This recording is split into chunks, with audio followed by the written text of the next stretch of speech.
My I-23F friend, 22F, just asked me to play the violin in her wedding. I do not and have never played the violin. Also, I think she might literally be going insane. Like, really? So my friend from school asked me to be in her wedding over lunch today. I have known this girl about 2 years, and because we have the same major, we are school friends. We partner up in classes, do projects together, etc., but I don't really know or hang out with her outside this setting.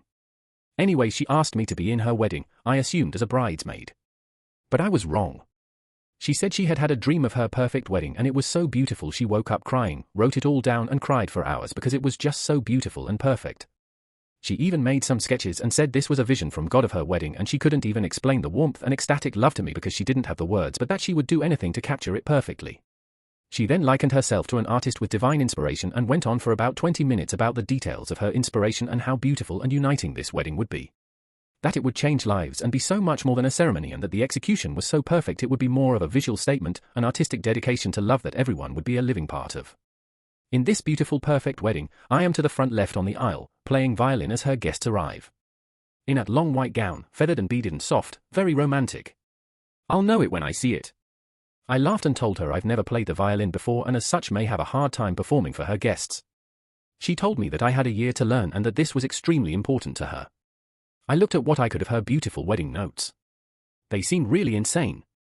Lots of stuff feverishly circled or written over and over, like inspect what you expect over and over, and all in white, literally scribbled over other words, all in the margins, copied into big paragraphs.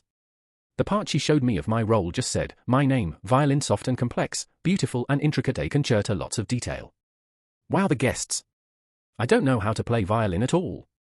I've literally never touched one. She sounded like she was on drugs talking about it. She was feverish and flitting from topic to topic and talking about how maybe I could compose something, but she wanted it to sound so intricate that no one would believe it was just one person playing it. It seems beyond normal bride stuff, and when I told her even if I did have a year to learn to play it would be basic at best, she slammed her hand on the table and said stop.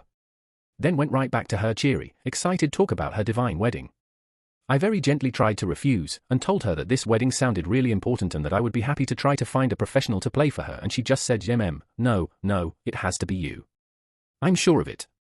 And went right back to talking, as if I had suggested I wearing a hat to the beach. Just really casually dismissed.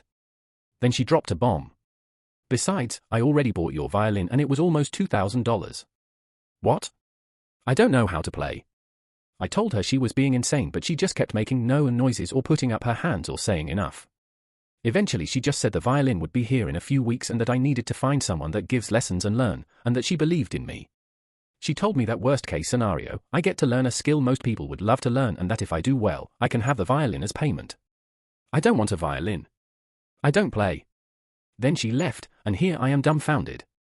I can't exactly cut ties and run. It is summer now, but we have a class together currently, and 3 classes together in the fall. I can only see her getting crazier about this. She is sparing me, and while she's always had a flair for the dramatics, she's never been this crazy before. I'm not really sure if this is just mega Bridezilla and she will get over it, or if I should just pretend I don't know her, or if I should call a loony bin to come pick her up. Or just take up the violin and hope whatever god of weddings visited her grants me magical powers. Update, June 24, 2014. Ages are still 23F and 22F, length of relationship 2 years. So I sent a modified OP to her fiancé, and added after, I'm really worried because this seems pretty mentally unstable, way beyond normal bride stuff. I got this reply on Facebook from her, not her fiancé, at about 2 PM today. I didn't see it because she deleted me from her friends and it went to a different mailbox. Facebook is weird. Thanks so much for trying to tell my husband I'm crazy. Thank God he understands what it is like to love someone and what planning a wedding is all about. Excuse me that I have a dream I am passionate about. Trust me, if you ever get a ring with that attitude you will understand too, but I doubt it. Nice try trying to get between us, but guess what, sweetie, nothing can tear us apart, least of all you, ha ha ha ha ha. You are clearly jealous and that makes me feel really bad for you. Then about an hour ago I got a message from her fiancé. A long message. The TLDR is that she went fucking nuts on a florist because he couldn't do her entire wedding in Wisteria. The horror, almost got arrested for making a scene in his store. He found out she has spent her financial aid, student loan money for the second half of summer and the fall on random wedding stuff like my violin, and has been booking venue tours and tastings with ridiculous expensive prices. If anyone is familiar with Texas, she is looking at doing her wedding in Giant Castle in that ritzy Lake Travis part of Austin. You know, by the huge multi-million-dollar mansions. So he told her about the need for a budget and being realistic, and she threw an epic fucking fit. At this point she left and went to her sister's house.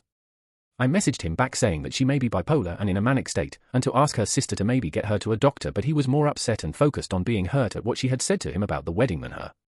She threw a right little tantrum and accused us of sleeping together. I told him that, needless to say, I would not be playing violin in their wedding and that I was sorry for any trouble, but I really did think it was best he seek some mental health help for her. He said, "You made your point, you don't need to rub it in, I can take care of my family." I told him I understood and wished them the best, and I guess that is that. I didn't see her in class today though, and it looks like she won't be coming back for the fall unless she has a plan to get more money. Thank you for the help everyone, I really did appreciate having a few hundred friends in this.